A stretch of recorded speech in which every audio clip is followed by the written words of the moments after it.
Libro de Hebreos capítulo 1, comentario de William MacDonald.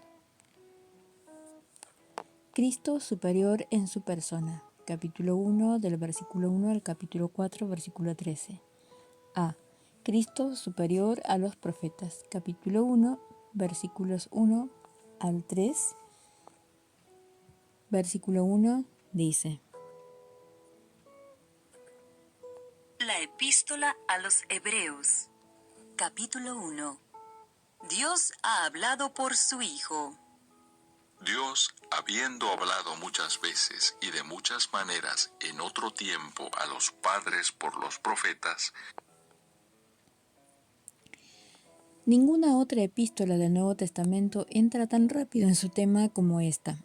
Sin salutación ni introducción, el escritor comienza a desarrollar su tema. Parece como si estuviese empujado por una santa impaciencia a exponer las superlativas glorias del Señor Jesucristo. Primero, contrasta la revelación de Dios por los profetas con su revelación en su Hijo. Los profetas eran portavoces inspirados de Dios. Eran siervos distinguidos, siervos de Jehová.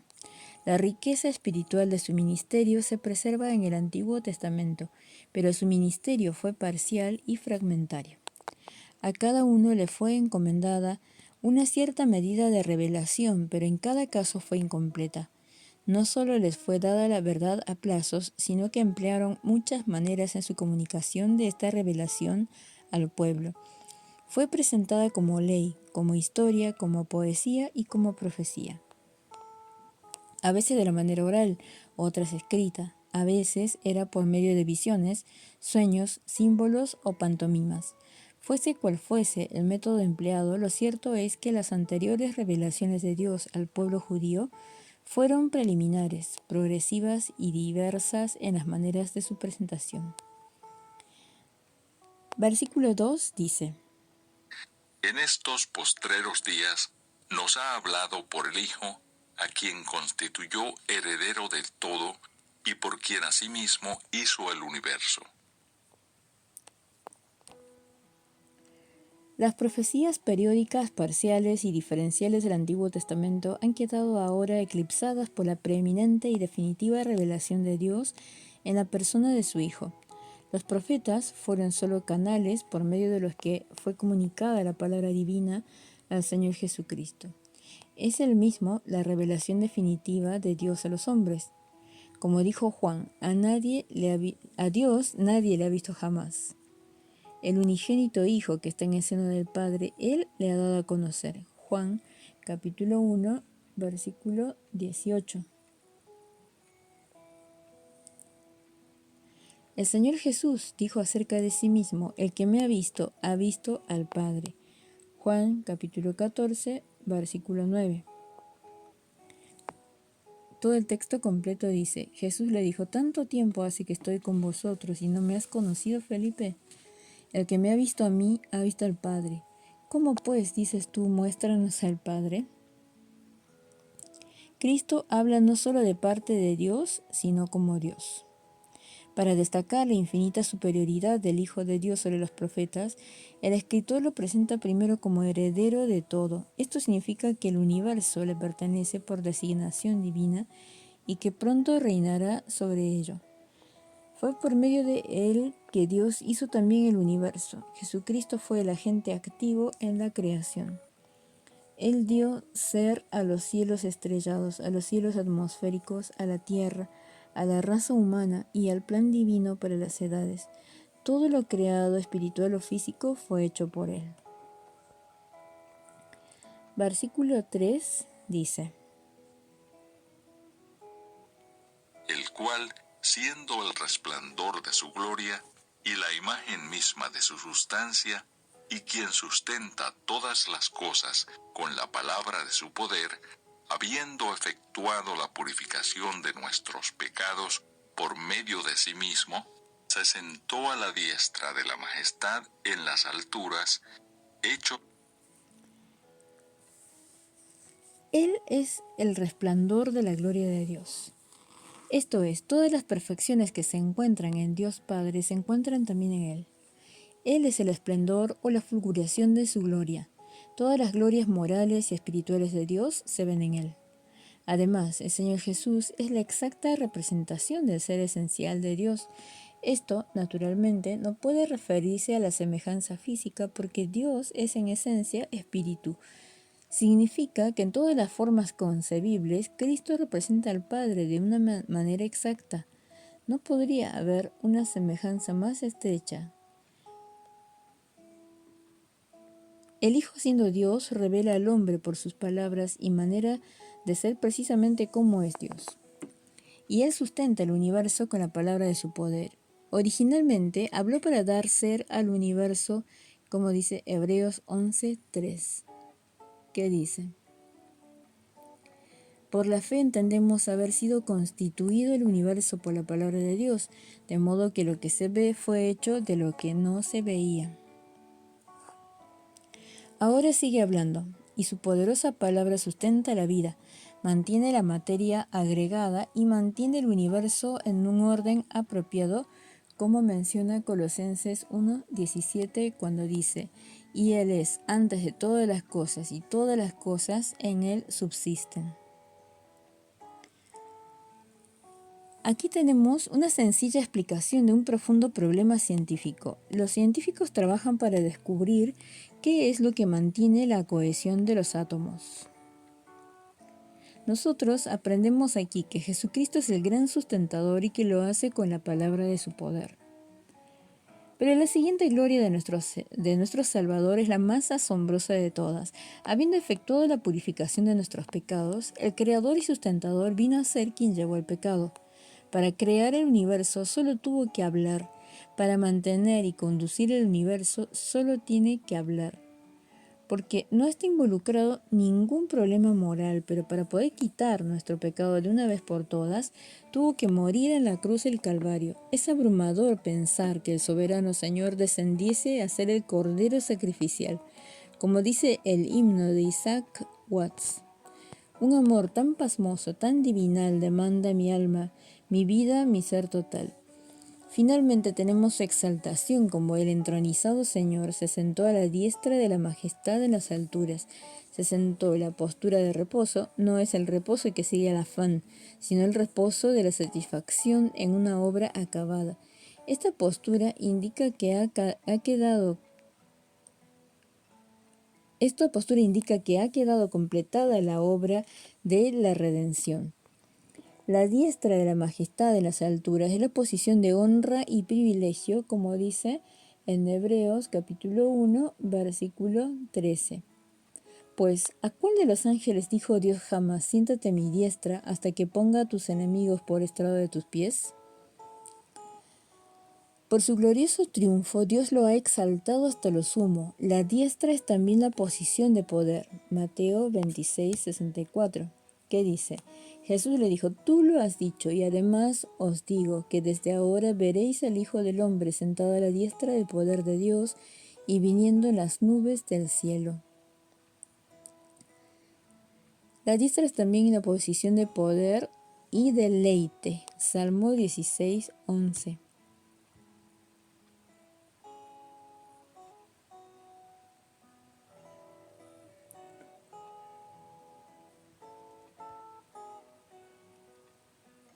Salmo 16:11 dice: me mostrarás la senda de la vida, en tu presencia hay plenitud de gozo, delicias a tu diestra para siempre.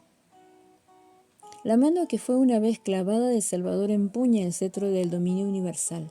1 de Pedro 3:22, que dice: quien habiendo subido al cielo está a la diestra de Dios, y a él están sujetos ángeles, autoridades y potestades.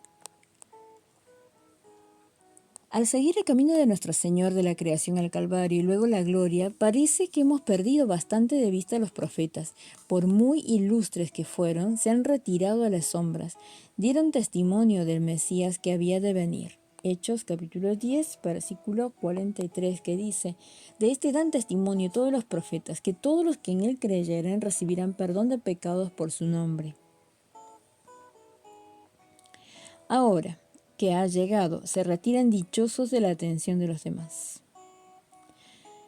B. Cristo superior a los ángeles, capítulos 1:4 al 2:18, versículo 4, que dice, hecho tanto superior a los ángeles, cuanto heredó más excelente nombre que ellos. El Hijo.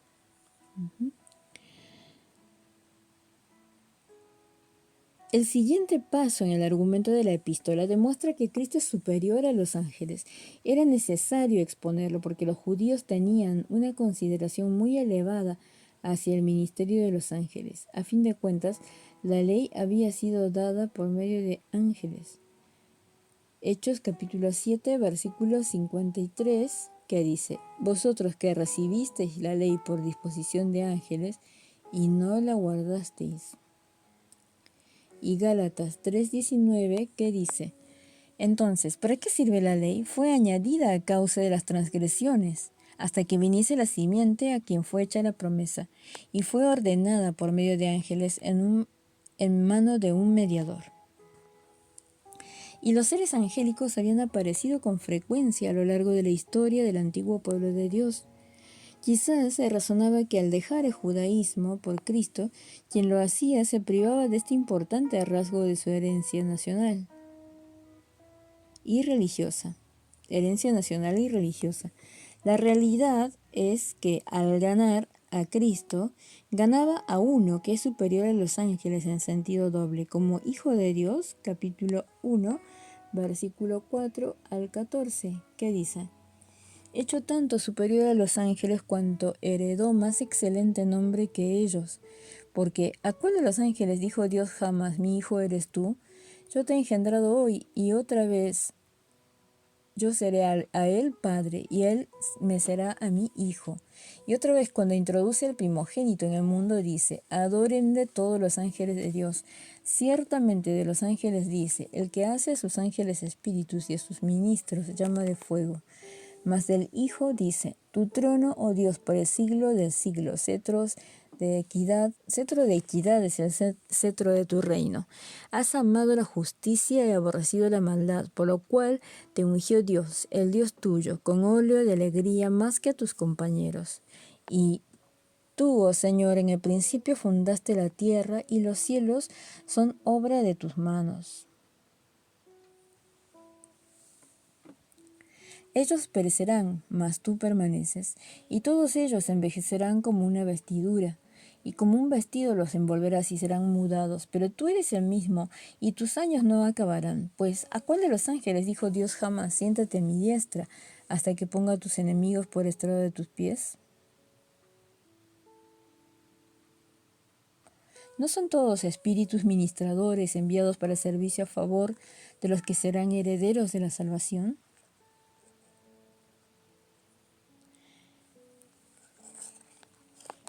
Versículos 4 al 14 del capítulo 1. Y como hijo del hombre, en el capítulo 2, del 5 al 18.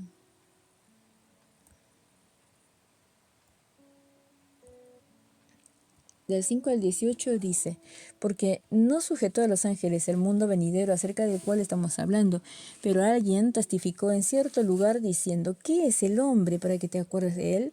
¿O el hijo del hombre para que le visites? Le hiciste un poco menor que los ángeles, le coronaste de gloria y de honra, y le pusiste sobre las obras de tus manos. Todo lo sujetaste bajo sus pies, porque en cuanto le sujetó todas las cosas, nada dejó que no sea sujeto a él. Pero todavía no vemos que todas las cosas le sean sujetas. Pero vemos a aquel que fue hecho un poco menor que los ángeles, a Jesús, coronado de gloria y de honra, a causa del padecimiento de la muerte, para que por la gracia de Dios gustase la muerte por todos. Porque convenía a aquel por cuya causa son todas las cosas y por quien todas las cosas subsisten, que habiendo de llevar muchos hijos a la gloria, perfeccionase por aflicciones al autor de la salvación de ellos.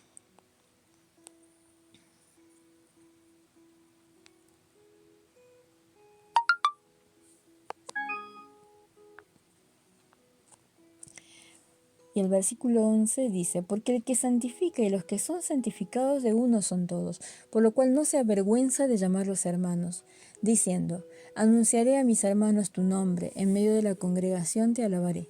Y otra vez, yo confiaré en él, y de nuevo, he aquí yo y los hijos que Dios me dio. Así que, por cuanto los hijos participaron de carne y sangre, él también participó de lo mismo para destruir por medio de la muerte al que tenía el imperio de la muerte, esto es, al diablo, y librar a todos los que por el temor de la muerte estaban durante toda la vida sujetos a servidumbre. Porque ciertamente no socorrió a los ángeles, sino que socorrió a la descendencia de Abraham, por lo cual debía ser en todo semejante a sus hermanos, para venir a ser misericordioso y fiel sumo sacerdote en lo que a Dios se refiere, para expiar los pecados del pueblo. Pues en cuanto él mismo padeció siendo tentado, es poderoso para socorrer a los que son tentados.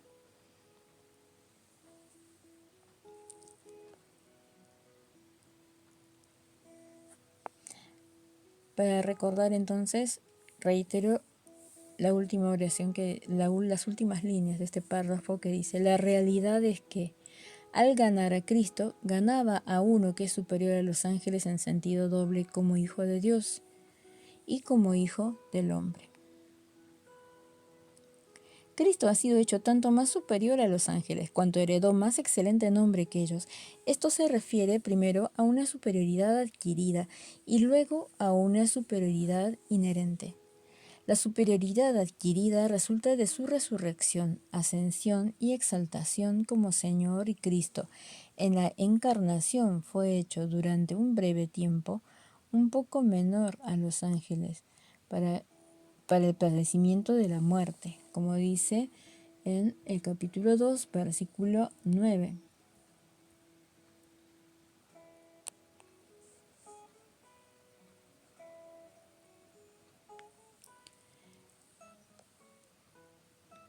Pero Dios lo ha exaltado y entronizado en la más excelsa gloria.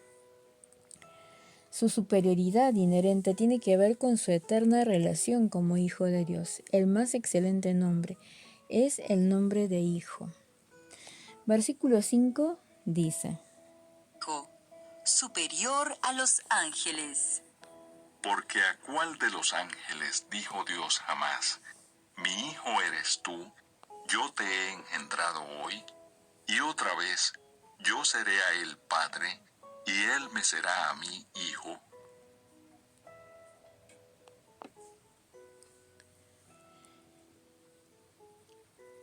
ahora se citan dos versículos del Antiguo Testamento que identifican al Mesías como Hijo de Dios. Primero, en el Salmo 2:7, que dice, yo publicaré el decreto, Jehová me ha dicho, mi hijo eres tú, yo te engendré hoy. Dios se dirige a él como hijo, mi hijo eres tú, yo te he engendrado hoy. En un sentido, Cristo es el Hijo eternamente engendrado. En otro sentido, fue engendrado en la encarnación. En un tercer sentido, fue engendrado en la resurrección, el primogénito de entre los muertos. Colosenses 1:18 dice, y él es la cabeza del cuerpo, que es la iglesia, el que es el principio, el primogénito de entre los muertos, para que en todo tenga la preeminencia. Pablo empleó este versículo en la sinagoga en Antioquía de Pisidia y lo aplicó a la primera venida de Cristo. Hechos capítulo 13, versículo 33, que dice, la cual Dios ha cumplido a los hijos de ellos, a nosotros, resucitando a Jesús, como está escrito también en el Salmo 2, mi hijo eres tú, yo te he engendrado hoy.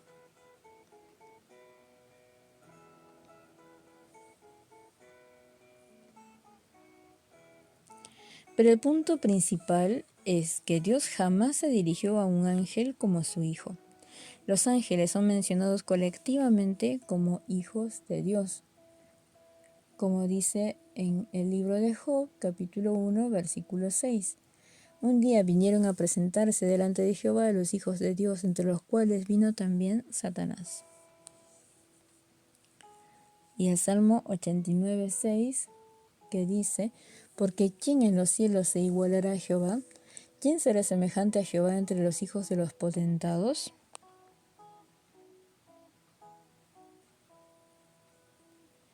Y el Salmo 89:6 que dice, porque ¿quién en los cielos se igualará a Jehová? ¿Quién será semejante a Jehová entre los hijos de los potentados? Pero en este caso no significa más que criaturas. Cuando el Señor Jesús es descrito como el Hijo de Dios, significa igualdad a Dios. El segundo versículo se cita de 2 de Samuel, capítulo 7, versículo 14, que dice, yo le seré a él padre y él me será a mi hijo. Y si él hiciere mal, yo le castigaré con vara de hombres y con azotes de hijos de hombres. Yo le seré a él padre por padre y él me será a mí por hijo. Aunque las palabras puedan parecer referirse a Salomón, el Espíritu Santo las identifica aquí como referida al mayor hijo de David. Aquí otra vez el argumento es que Dios nunca se refirió a un ángel de esta manera. El versículo 6 dice, Y otra vez, cuando introduce al primogénito en el mundo, dice, adórenle todos los ángeles de Dios. una tercera forma en la que Cristo es mayor que los ángeles es que Él ha de ser objeto de la adoración de los mismos, mientras que ellos son sus mensajeros y siervos. Para demostrar este punto, el autor cita Deuteronomio capítulo 32, versículo 43, que dice, alabad naciones a su pueblo, porque Él vengará la sangre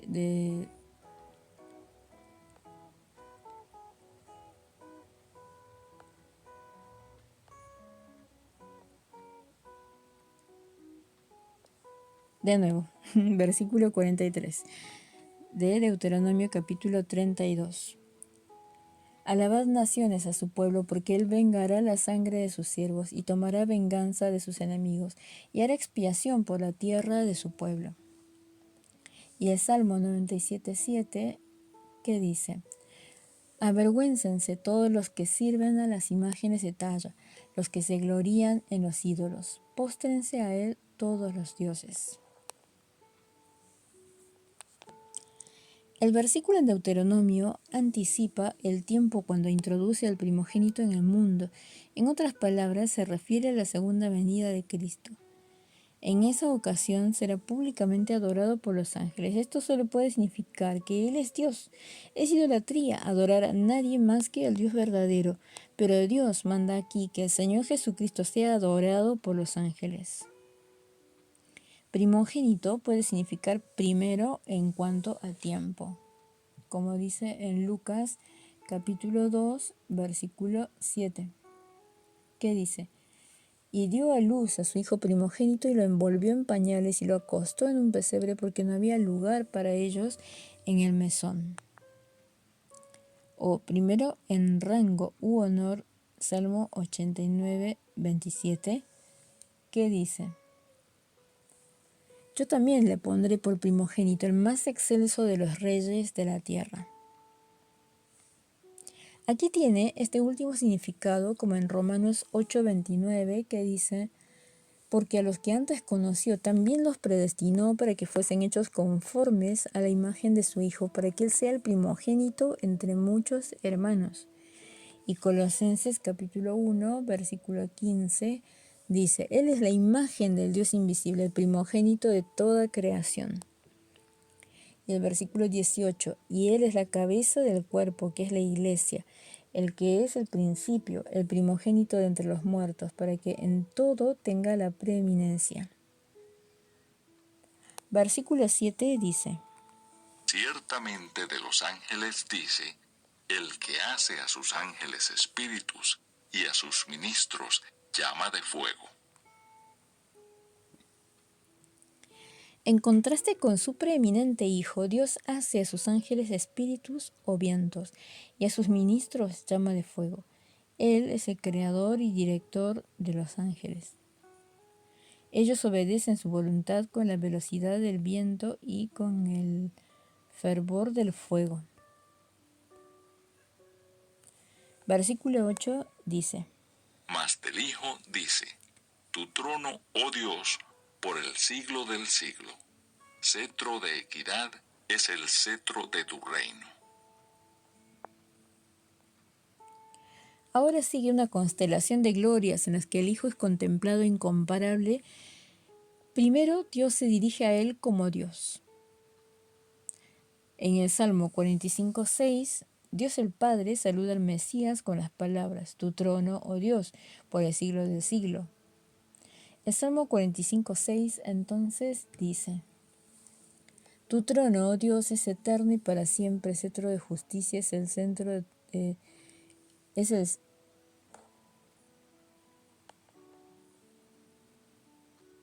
Tu trono, oh Dios, es eterno y para siempre, cetro de justicia es el cetro de tu reino.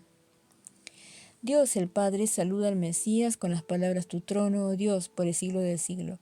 Una vez más, es inequívoca la deidad de Cristo, y el argumento proviene del texto hebreo tradicional. Hay al menos una cita del Antiguo Testamento en cada capítulo de Hebreos.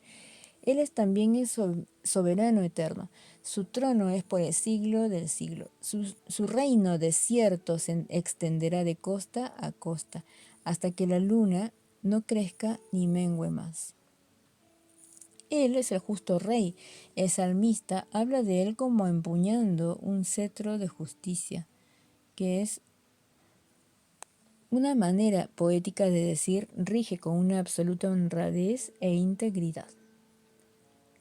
Versículo 9 dice: Has amado la justicia y aborrecido la maldad, por lo cual te ungió Dios, el Dios tuyo, con óleo de alegría, más que a tus compañeros. Su rectitud personal es evidente por el hecho de que de manera constante ha amado la justicia y aborrecido la maldad. Esto indudablemente se refiere de manera primordial a sus 33 años de vida sobre la tierra, durante los cuales la mirada de Dios no pudo hallar tacha alguna en su carácter ni fallo en su conducta. Demostró su aptitud para reinar.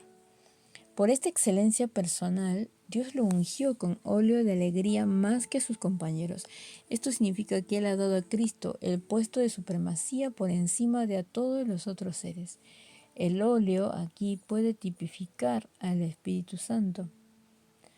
Cristo fue dotado con el Espíritu por encima de todos los demás, como dice en Juan capítulo 3, versículo 34. Porque el que Dios envió, las palabras de Dios habla, pues Dios no da el Espíritu por medida. De nuevo, porque el que Dios envió, las palabras de Dios habla, pues Dios no da el Espíritu por medida. Juan 3:34. Sus compañeros incluyen a todos aquellos con los que él se asoció, pero la expresión no significa que fuesen sus iguales. Posiblemente incluye a los ángeles, pero lo más probable es que se refiera a sus hermanos judíos. El versículo 10 dice: Y tú, oh Señor, en el principio fundaste la tierra, y los cielos son obra de tus manos. El Señor Jesucristo es el creador de los cielos y de la tierra.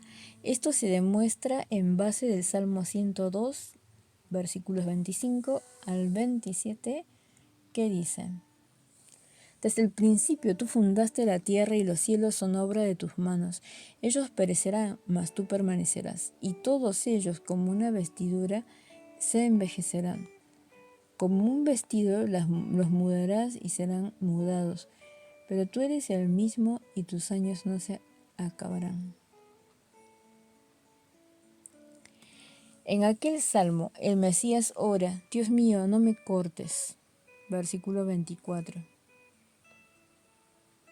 El versículo 24 dice: Dije, Dios mío, no me cortes en la mitad de mis días, por generación de generaciones son tus años. Esta oración en Getsemaní y en el Calvario es respondida por Dios Padre. Desde el principio tú fundaste la tierra y los cielos son obra de tus manos. Se debería observar que Dios aquí en el versículo 10 se dirige a su Hijo como Señor, es decir, como Jehová. Esto es ineludible, el Jesús del Nuevo Testamento es el Jehová del Antiguo Testamento. Versículos 11 y 12. Ellos perecerán, mas tú permaneces, y todos ellos se envejecerán como una vestidura, y como un vestido los envolverás, y serán mudados. Pero tú eres el mismo, y tus años no acabarán. En los versículos 11 y 12 se contrasta lo efímero de la creación con la perpetuidad del Creador. Sus obras perecerán, pero Él mismo permanece. Aunque el sol, la luna, las estrellas, los montes, océanos y ríos parezcan permanentes, la verdad es que están sufriendo un proceso de degeneración. El salmista asemeja todo eso a una vestidura. Primero se desgasta, luego es enrollado como fuera de uso, luego se cambia por algo mejor. Miremos una cordillera de montañas cubiertas de nieve, una gloriosa puesta de sol, un cielo claveteado de estrellas. Oigamos luego la majestuosa cadencia de estas palabras: como un manto los enrollarás y serán cambiados, pero tú eres el mismo y tus años no se acabarán.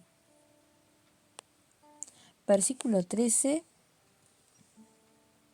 dice: Pues a cuál de los ángeles dijo Dios jamás, siéntate a mi diestra, hasta que ponga a tus enemigos por estrado de tus pies? Otra cita, el Salmo 110, versículo 1, que dice: Jehová dijo a mi Señor, siéntate a mi diestra hasta que ponga a tus enemigos por estrado de tus pies. Demuestra la superioridad del Hijo. En ese salmo Dios invita al Mesías: siéntate a mi diestra hasta que ponga a tus enemigos por estrado de tus pies. Se hace la pregunta: ¿a qué ángel le dijo jamás?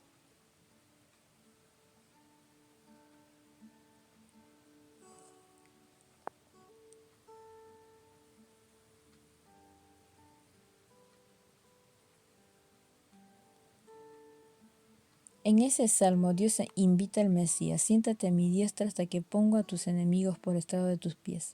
Se hace la pregunta: ¿a qué ángel le dijo Dios jamás nada así? La respuesta, claro, es que a ninguno. Estar sentado a la diestra de Dios significa una posición del más alto honor y de un poder ilimitado. Tener todos los enemigos como estrado de los pies significa una subyugación y dominio universal. Versículos 14 dice: ¿No son todos espíritus ministradores enviados para servicio a favor de los que serán herederos de la salvación? La misión de los ángeles no es gobernar, sino servir. Son seres espirituales que Dios ha creado para servicio a favor de los que van a heredar la salvación. Esto se puede comprender de dos maneras. Primero, los ángeles dan servicio a favor de los que no han sido aún convertidos. O, segundo, sirven a los que están salvados de la pena y del poder del pecado, pero que no son salvos aún de la presencia del pecado, es decir, de los creyentes que siguen aún en la tierra. Esto significa que son ángeles guardianes. ¿Por qué deberíamos sorprendernos por esta verdad? Es cosa cierta que hay espíritus malvados que libran incesante batalla contra los escogidos de Dios. Esto se menciona en Efesios capítulo 6, versículo 12, que dice: porque no tenemos lucha contra sangre y carne, sino contra principados, contra potestades, contra los gobernadores de las tinieblas de este siglo, contra huestes espirituales de maldad en las regiones celestes.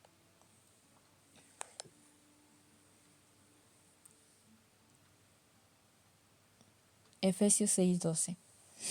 Nos asombraremos de que haya ángeles santos que guardan a los que han sido llamados a la salvación. Hemos de volver al punto principal del pasaje, no la existencia de los ángeles guardianes, sino el hecho de que los ángeles son inferiores al Hijo de Dios. así como los siervos son inferiores al soberano universal. Comentario de William MacDonald, capítulo 1.